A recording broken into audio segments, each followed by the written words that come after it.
Bonjour et bienvenue sur Radio Cessert, votre podcast quotidien sur l'actualité cyber du lundi 16 décembre 2024, épisode 127. Je suis Marc-Frédéric Gomez en direct de l'Île-de-France. Il est 6h du matin. J'espère que vous allez bien. Au programme aujourd'hui, espionnage russe en Ukraine, le SBU met en jour une campagne impliquant des adolescents. Un hacker chinois inculpé pour le développement de malware ciblant des infrastructures critiques mondiales. Analyse des malwares hybrides, les 4 phases de la cyberguerre dans un contexte de nouvelle guerre froide. Des officiels thaïlandais ciblés par Yoka, un rat utilisant le DLL seed loading.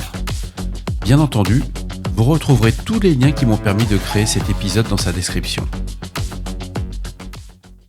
Les services de sécurité ukrainiens, le SBU, ont récemment mis en lumière une campagne d'espionnage particulièrement préoccupante orchestrée par les services de renseignement russes. Selon The Record, cette opération exploitait de jeunes Ukrainiens, notamment des adolescents, pour des activités clandestines sous le couvert de jeux de quête.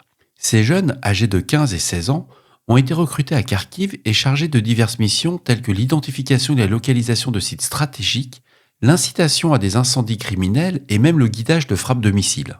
Les adolescents utilisaient des applications de messagerie sécurisées comme Telegram pour transmettre des photos et des descriptions détaillées des infrastructures sensibles comme des installations de défense aérienne. Ces informations servaient ensuite aux forces armées russes pour coordonner leurs frappes aériennes.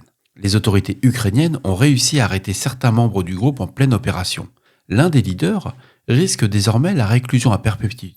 Ce cas souligne les efforts croissants des agences de renseignement pour exploiter des cibles non conventionnelles en temps de guerre hybride avec une utilisation de messagerie chiffrée, que ce soit aussi bien Telegram que Signal.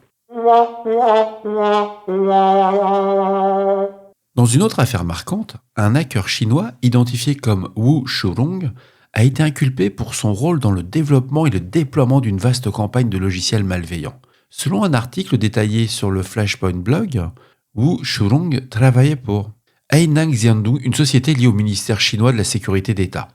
Son objectif principal était de développer des malwares capables d'exploiter des vulnérabilités dans les infrastructures critiques, notamment sur tout ce qui était à base de firewall.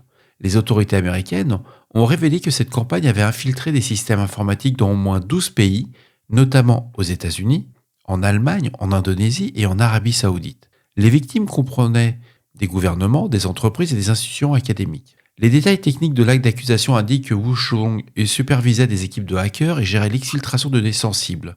À lire, c'est sur The Record. Passons à une campagne ciblée révélée par The Hacker News. Des responsables gouvernementaux thaïlandais ont été visés par une technique de piratage sophistiquée, connue sous le nom de DLL Side Loading. Cette méthode a été utilisée pour introduire un cheval de Troie d'accès à distance, ou un rat plus communément, inédit surnommé Yokai. L'attaque exploitait des fichiers rares, contenant des raccourcis Windows déguisés en documents crédibles comme d'un fichier intitulé United States Department of Justice.pdf. Lors de l'ouverture, ce document leur apparaissait masquant l'installation simultanée d'un exécutable malveillant en arrière-plan. Ce fichier malveillant déposait une DLL compromise et utilisait une application légitime pour charger cette DLL, permettant ainsi au rat Yokai d'accéder au système. Yokai a ensuite établi une connexion à un serveur de command and control, permettant aux attaquants d'exécuter des commandes shell à distance. Les experts de la cybersécurité notent que cette méthode montre un niveau élevé de planification et de ciblage typique des acteurs étatiques ou parrainés par des États. Enfin, revenons à une analyse approfondie publiée sur le blog de Flashpoint concernant les menaces hybrides dans le cadre de ce que certains qualifient de nouvelle guerre froide. Les experts de Flashpoint identifient 4 phases principales dans l'évolution des cyberattaques à visée géopolitique. La première phase, une montée en puissance des cyberattaques basiques mais à forte visibilité, telles que la défiguration des sites web, du défacement, ou les attaques DDoS souvent orchestrées par des activistes. La deuxième phase, une sophistication accrue des attaques utilisant des outils avancés pour cibler des secteurs spécifiques, notamment les infrastructures critiques comme l'énergie, les télécommunications, ça peut être le monde de la finance, et les chaînes d'approvisionnement. La troisième phase, c'est l'utilisation de fausses bannières et de ransomware pour dissimuler l'identité de véritables auteurs. Les campagnes se concentrent alors sur la maximisation des dommages économiques ou politiques.